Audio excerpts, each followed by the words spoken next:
This is the first time I am ever sharing this story publicly.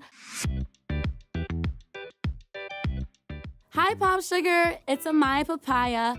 I'm the feel-good person of the year. One part I would have to say that didn't really get shown as much is me praying and also talking to the moon a lot, because I just love talking to the sky, and I felt like me speaking to the moon was a way I could connect with my mom even though she wasn't present there. Self-affirmations and just speaking positively into the universe.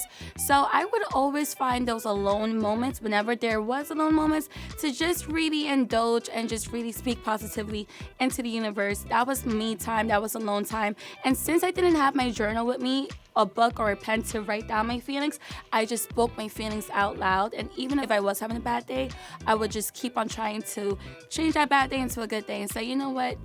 There's a rainbow after every rainstorm. I started getting into journaling when I was in middle school. My mother brought me randomly a gift, a journal book from Barnes & Noble.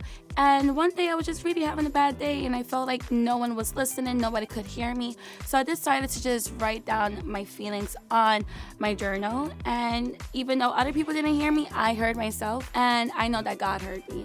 So after I released those emotions onto that piece of paper, it felt so good, and I just fell in love with journaling. So that's one thing I always advocate for, is always finding an emotional release. I am a sensitive gangster, and a sensitive gangster, what that means to me is that someone who is very emotionally aware, very in tune with how they feel, but also not afraid to advocate for themselves and stand up for themselves. It's a perfect balance of being soft and strong, and just because you're soft does not mean you're weak. Be more time manageable, because if you know me, you know I love to take my time getting ready, but in Love Island, you were not able to do that. So even though I like taking my time and being peaceful, I would have to say I am definitely better at managing my time. So shout out to Love Island. They're like, you got 20 minutes left. I'm like, 20 minutes, baby. It hasn't even been 5 yet. Are you sure? What type of Fiji time is this? Man who is patient. Or you know what, just anyone being patient and having patience. I seen that I was a bit kind of too impulsive and reactive on the show. So just like with anything in life is about improvement. And we're learning to be more patient now, because patience will take you far. My response for anybody who says to anyone that they're too much is that, baby, we are not meant to be squeezed in no box. Go find less. One day in high school, it was junior year, I always had this friend who would constantly interrupt my conversation and constantly kept on trying to correct the words I was saying, even though she understood what I was saying, and everybody just got what I was saying. I was just over it, and I was just like, you know what? If you get what I'm saying, I have the confidence, I'm proud of the way I speak. Please stop interrupting me. Like, this has to stop. And I feel like that just means creating boundaries within yourself and being proud of who you are with your flaws and all. This is the first time I am ever sharing this story publicly. I was in a relationship with my ex-boyfriend who unfortunately passed away. And that was the first time I have ever experienced such a tragic loss, very unexpectedly and very just impulsive. It happened out of nowhere. And that was the first time I ever felt just unsure. Not only just unsure about myself, but unsure about life, unsure about what's going on and my faith and my trust. It just made me, even though that was such a low moment in my life, it really made me grow such a great appreciation for life and for being positive, because we never know how much longer we have left on this earth. And that's why every day I just wake up and say it's going to be a beautiful day, because there's people who aren't here no more, who aren't even able to have a bad day or a beautiful day. That was a really, really major chapter in my life that made me become the person that I am today. And even though it was a tragic moment and that I miss him so much every day, I know that he is proud. It brought me the strength and faith and the positivity that I needed.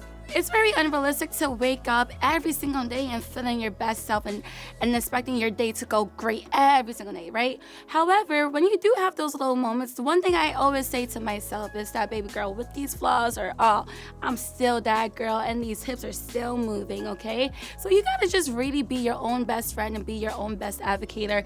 And, you know, even if you are having a bad day, guess what? Just make sure you drink your matcha, make sure you drink your coffee, whatever you need, and keep on pushing. Just like Dory said, keep on swimming. Don't ever stop swimming. I suffer from anxiety a lot, actually. Like, my nervous system just be acting up. However, when I do have those episodes, one thing I really do try to tell myself to keep myself grounded is that feelings are normal and emotions are like wave. They come and go. So even though this wave is intense right now, just know that the tide is going to low and that you are going to feel safe. You are safe. It's that, like, sometimes emotions could be so strong and so heavy that they're so overpowering.